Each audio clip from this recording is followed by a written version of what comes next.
अस्सलाम वालेकुम, मैं हूं रम्ज़ मोहम्मद और आज की इस वीडियो में हम बात करेंगे यांगो कस्टमर की उस कंप्लेन के बारे में जिसमें कहा जाता है कि यांगो कैप्टन ने मुझसे ज़्यादा पैसे लिए, जिसकी बुनियाद पे आप यांगो कस्टमर कंप्लेन करता है। और ये वीडियो ख़ास तौर पे बनाई जा रही है यांगो ऑफिशियल्स के लिए, क्योंकि इस वीडियो के पार्ट 1 में मैं यांगो ऑफिशियल से मुखातिब हूँ और इस वीडियो के पार्ट 2 में, जो कि इसके एग्जैक्ट 2 दिन बाद अपलोड होगा, उस पर मैं मुखातिब होऊंगा यांगो के कैप्टन्स के साथ, क्योंकि कसूर दोनों ही का है। कभी भी ऐसा नहीं हो सकता किसी सिचुएशन में कि ताली एक हाथ से बजे, ताली दोनों हाथ से बजती है और दबा के बज रही है। बट पॉइंट ये है कि इसका सोल्यूशन क्या है और क्या हो सकता है, क्योंकि रूल्स सेट करने हैं यांगो ऑफिशियल्स ने, तो उन्हीं के हाथ से ये सोल्यूशन हो सकता है। अब वो कैसे मैनेज करना है मुकम्मल डिटेल बताता हूँ कि क्या क्या चीज़ें हमारे जो कैप्टन्स हैं ग्राउंड में फेस कर रहे हैं और उनको काफ़ी मुश्किलात का सामना करना पड़ता है। बाकी जिस बंदे ने सीख के समझ के काम करना है मुझसे रब्ता कर सकता है। डिस्क्रिप्शन में मेरा व्हाट्सएप नंबर मौजूद है और साथ के साथ ट्रेनिंग वीडियोज़ भी मौजूद है। 60 मिनट की ट्रेनिंग वीडियो जिसमें आपको मुकम्मल तफसील मिलेगी, 18 मिनट की ट्रेनिंग वीडियो जिसमें आपको नॉर्मल लेवल की मोटी मोटी चीज़ें मिलेंगी, और उसके अलावा अपनी सीख और समझ के हिसाब से आप अगर सीखना चाहते हैं तो 140 वीडियो का प्ले लिस्ट रेडी हो चुका है यांगो प्रो का, जिसमें आप मोस्ट रीसेंट वीडियोस आप चेकआउट कर सकते हैं और आपको काफ़ी कुछ सीखने को मिलेगा। टॉपिक वाइज हर चीज़ उसके ऊपर लिखी हुई है, अपनी मर्ज़ी से देखें, सीखें और समझें। किसी भी किस्म का कोई सवाल हो कमेंट्स में बता सकते हैं, और अगर आपने मुझसे रब्ता करना है रजिस्ट्रेशन के लिए तो आप मेरा व्हाट्सएप नंबर भी वहाँ पर देख सकते हैं। सबसे पहली बात यह है कि यांगो से मुखातिब हूँ और इस केस में मुखातिब हूँ कि जो कस्टमर कंप्लेन करते हैं कैप्टन्स की कि हमसे एक्स्ट्रा पैसे मांगे गए। नंबर एक बात है understanding about the pattern. Means के कुछ कस्टमर्स ऑलमोस्ट 30-35% अप्रॉक्सीमेट बता रहा हूँ, कोई मैंने इस पर जायचा नहीं खींचा हुआ, लेकिन एक अंदाज़े के मुताबिक कुछ कस्टमर्स ऐसे हैं जिनको यूज़ करना नहीं आती यांगो, ठीक है।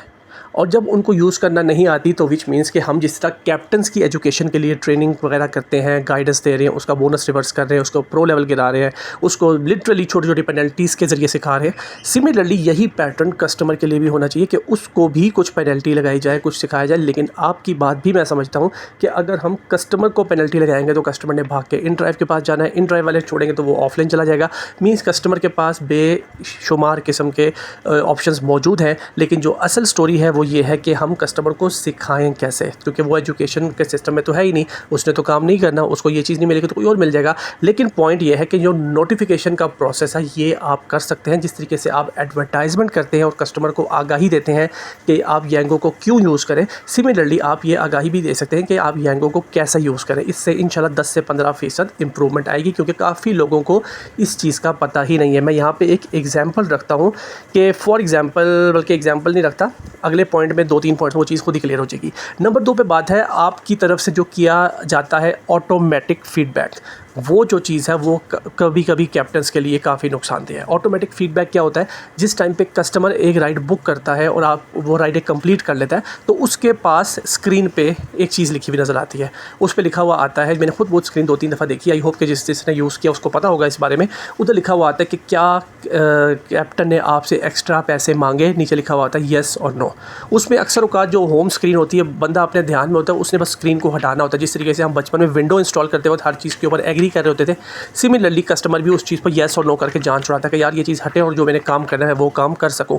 तो आपका जो ये ऑटोमेटिक फीडबैक है ना, ये कैप्टन्स के लिए नुकसानदेह है, क्योंकि जिस कैप्टन ने कुछ नहीं भी किया अगर उसके बारे में ये नोटिफिकेशन वहाँ पर चला जाता है और दूसरा बंदा कस्टमर जो पढ़ भी नहीं रहा उस चीज़ को और उस पर येस पे क्लिक कर देता है, तो आप उस चीज़ को अपनी कंप्लेन बना लेते हैं और उसके बाद आप कहते हैं यूज़र्स हैव रिपोर्टेड दैट वगैरह वगैरह, ये लिखा हुआ आ रहा है सारा कि users have reported that you ask them for more money.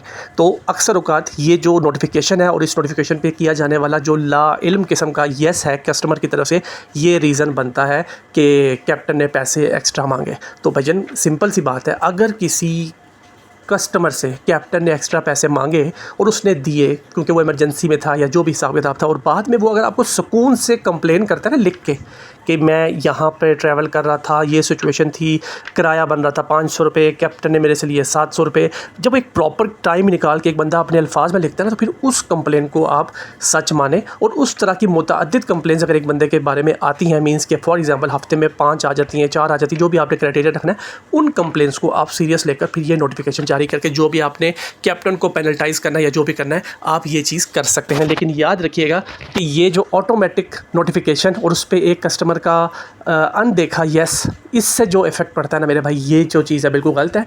और एक चीज़ याद रखिएगा कि जिस तरीके से कैप्टन आपको अप्रोच करता है कि मुझे कस्टमर ने पैसे नहीं दिए, जिसके एवज़ येंगो कहता है जी कि पूरे पैसे लेना आपकी ज़िम्मेदारी थी। सिमिलरली जब कस्टमर, और उसके बाद येंगो कहता है इसमें मेरा कोई अमल दखल नहीं है, ये आप जाने और कस्टमर जाने। तो सिमिलरली जब कस्टमर आप तक पहुंचता है और आपको कहता है कैप्टन ने मुझसे ज़्यादा पैसे लिए, तो आप उसको ये बताएं भाई कि ऑन द फील्ड आप दोनों एक दूसरे के ज़ामिन हैं। अगर उसने एक्स्ट्रा पैसे लिए तो रसीद तो हमने दी हुई है, तो आप उसको एक्स्ट्रा पैसे क्यों दे रहे हैं? ठीक है, तो ये मामला आपका है। लेकिन आप यहाँ पर गलती क्या करते हैं, कैप्टन की बात में आप उसके अकाउंट पर बात आ जाती है, उसकी सर्विस रोक लेते हैं, उसके अलावा उसका प्रो लेवल गिरा देते हैं। लेकिन कस्टमर की बारी आती तो आप उसको कहते हैं जी भाई जनाब बिल्कुल ठीक कह रहे हैं। तो ये जो दो राही है ना, ये जो दो आसान लफ्ज़ों में ये जो डबल मीनिंग स्ट्रैटेजी चल रही है ना, ये गलत है। काइंडली इस चीज़ को इम्प्रूव किया जाए। मजीद मैं एक पॉइंट और रेस करता हूँ, पिकअप पे जो वेटिंग चार्जेस होते हैं और रास्ते में जो वेटिंग चार्जेस होते हैं, इसकी वजह से किराया इंक्रीज़ होता है और इसके साथ साथ पीक फैक्टर्स की वजह से किराया इंक्रीज़ होता है। ये दोनों पॉइंट्स बहुत इंपॉर्टेंट है, मैं आपको मेंशन करने लगा हूँ, क्योंकि गुस्सा जो कस्टमर को होता है वो आप पे होता है, मतलब येंगो की कंपनी पे होता है, लेकिन बेचारे पे निकलता कहाँ पर है, ड्राइवर के ऊपर। स्टोरी क्या है, एक बंदा पिक करने के लिए लेके कह रहा हूँ, एक बंदे को, एक कस्टमर को एक ड्राइवर पिक करने के लिए गया, वहाँ पे उसने निकलने में घर से 15 मिनट लगा दिए। तो ऑब्वियसली 5 मिनट के बाद जो वेटिंग चार्जेस हैं वो ऐड होना शुरू हो चुके हैं। अब 10 मिनट के वेटिंग चार्जेस लगभग 50 रुपये ऐड हो गए, एग्जाम्पल दे रहा हूँ, ठीक है। उसके बाद रास्ते में उस साहब ने शॉपिंग भी करनी है, ATM में भी रुकना है वगैरह वगैरह, ठीक हो गया जी। अब हमें आदत पड़ी हुई है इन ड्राइव की, क्योंकि वहाँ पे किराया फिक्स है, उस पर आप जो मर्जी कर लें। अगर कोई बंदा इखलाकियात के तौर पे पैसे दे जाए तो दे जाए, अदरवाइज़ आपको कोई भी ऐसे पैसे नहीं मिलते। तो स्टोरी क्या है, जब वो किराया ज़्यादा हो जाता है, वो कहता है भाई जब मैंने राइड बुक की थी तो किराया आ रहा था 800 रुपये, अब आ गया 950 रुपये, ये कैसे बढ़ गया? फिर हमारा कैप्टन उसको समझाता है भाई कि यार वेटिंग चार्जेस इसमें आपने स्टार्टिंग में जो आप लेट आए हैं, जो आप रास्ते में रुके हैं, तो उसके वेटिंग चार्जेस ऐड होते हैं। फिर वो बंदा नहीं मानता उस चीज़ को, पैसे तो दे देता है लेकिन बाद में उस बेचारे को 1 स्टार करके देता है। उसके बाद लिख के जाता है कैप्टन ने मेरे से एक्स्ट्रा पैसे मांगे, हालांकि ये एक्स्ट्रा पैसे नहीं है, ये उस कैप्टन का हक है और ये आपको भी पता है। तो इस सिचुएशन को टैकल करना बहुत ज़रूरी है, ये गलत है। सिमिलरली पीक फैक्टर का इफेक्ट भी ऐसा ही होता है। फॉर एग्जांपल एक बंदा रेगुलर बेस पे एक जगह पे जाता है और नॉर्मल किराया मतलब 1.1, 1.2, 1.3 पे जाता है, 500, 550, 500, 550, तो उसको पता है भाई मेरा 500 से 600 रुपये तक का किराया बनता है। लेकिन अगर पीक लगा हुआ है 2 का, जैसे कि आज बारिश हो रही है, 2 का पीक लग गया और 2 के पीक पे बात आती है, तो उस टाइम पे किराया बन जाता है उसका 1200 रुपये। तो उस पर भी वो बंदा कंप्लेन करता है, पैसे तो दे देता है, लेकिन अगर उसने किराया नहीं देखा और उसको पीक फैक्टर की नहीं समझ, और ना वो समझना चाहता है, क्योंकि उसके दिमाग में एक चीज़ बैठी हुई है कि भाई मेरा किराया बनता है 500 से 600 रुपये, तो वो पीक फैक्टर को नहीं मानेगा, वो कंपनी के रूल को नहीं समझेगा, ठीक है। तो ये चीज़ कंपनी को ज़रूरत है कस्टमर को समझाने की कि ये जो पीक फैक्टर है, वेटिंग चार्जेस हैं, इसमें आपने जो कैप्टन है उससे बहस नहीं करनी, आपने इस चीज़ को मानना है कि यार इस टाइम पे डिमांड है और जिस टाइम पे आप राइड बुक कर रहे हैं तो उस टाइम पे आपको किराया दिखाया जा रहा है कि यार ये किराया है एक अंदाजे के मुताबिक। और अगर आप फाइनलाइज़ करेंगे तो राइड एंड होने के बाद जो रसीद बनेगी वो आपके सामने है। उसके बाद उस रसीद की कंप्लेन अगर आती है तो कस्टमर को प्रॉपर कंप्लेन करनी पड़ेगी, ये रसीद सेंड की और अपना पूरा मुद्दा बताया कि भाई मेरा नॉर्मल किराया ये बनता है, इस पर ये बना। तो फिर आपका जो नुमाइंदा सपोर्ट का है ना, वो उसको गाइड करेगा कि भाई ये पीक फैक्टर है इसकी वजह से, ताकि इसकी जो असरात है कैप्टन की रेटिंग और प्रो लेवल और जो उसका अकाउंट है उस पर ना पड़े। तो ये जो प्रॉब्लम्स है मेरे भाई, ये बहुत मेन है और इन्हीं की वजह से अक्सर औकात देखा जाता है कि जो काम करने वाला येंगो का कैप्टन है ना, वो कहीं ना कहीं सर्वाइव करता है उस कस्टमर की वजह से जिसको इल्म नहीं है कि वेटिंग चार्जेस क्या है, पिकअप चार्जेस क्या है, पीक फैक्टर क्या है और ये जो येस और नो वाली कहानी है। तो उम्मीद करता हूँ ये मैंने पूरी डिटेल इसमें मेंशन कर दी है, आप इस चीज़ को देखें, समझें और काइंडली इस वीडियो को ज़रूर शेयर करें ताकि ये चीज़ येंगो हेड ऑफिस तक पहुँचे और येंगो हेड ऑफिस इस पर कोई ना कोई एक्शन ज़रूर ले। जज़ाकल्लाह, अल्लाह हाफ़िज़।